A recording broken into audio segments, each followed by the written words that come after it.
இல்ல உங்க பழைய சேலையை ஞாபகத்தமா எடுத்துட்டு போறோம். அது கிழிஞ்சு இருக்கு, அதை எடுத்து என்னடி பண்ண போறீங்க? பரவாயில்ல, நாங்க வச்சுக்கிறோம். என்னமோ பண்ணுங்க. எங்கேயோ இருக்குன்னு சொன்னாங்க. இந்த பாத்திமா இருக்குல்ல, பாத்திமாக்கு ஆப்போசிட்ல இந்த அறைக்கு பாரு. ஆமா,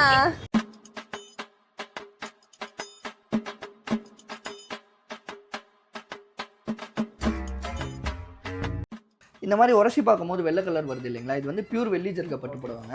இதில் வந்து தங்கமும் வெள்ளியும் கலந்துருக்கும். அதனால தான் இதெல்லாம் நல்ல ரேட்டுக்கு போகும். சேலையெல்லாம் சேர்த்து எவ்வளோண்ணா போகும்? நீங்கள் எடுத்துகிட்டு வந்து இந்த 6 புடவையும் சேர்த்து ஒரு 65,000 ரூபாய் கொடுக்கலாங்க.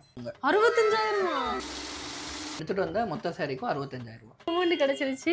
நம்ம சரவணா பட்டு சென்டர்ல பழைய பட்டு புடவை மட்டும் இல்லைங்க, பழைய வெள்ளி பொருட்களுக்கும் பியூரிட்டி செக் பண்ணி பெஸ்ட் பிரைஸ் கொடுப்பாங்க. உங்ககிட்ட இருக்க பழைய பட்டு புடவையை நேரம் வந்து கொடுக்கணும்னு அவசியம் இல்லை. ஒரு போட்டோ எடுத்து ஸ்கிரீன்ல தர வாட்ஸ்அப் நம்பருக்கு நீங்க அனுப்பிச்சாங்கனாலே உங்களுக்கு ஃபுல் டீட்டெயில் சொல்லிடுவாங்க. அது மட்டும் இல்லாம நீங்க இருக்க இடத்துக்கே வந்து செக் பண்ணி பார்த்துட்டு கேஷா கொடுத்துட்டு கலெக்ட் பண்ணிப்பாங்க. All over Tamil Nadu free door step pickup. Saravana Pattu சென்டரோட பிரான்ச் அட்ரஸ் டீடைல்ஸ் எல்லாமே நான் ஸ்கிரீன்ல கொடுத்துருக்கேன். செக் பண்ணி பார்த்துட்டு விசிட் பண்ணிக்கோங்க.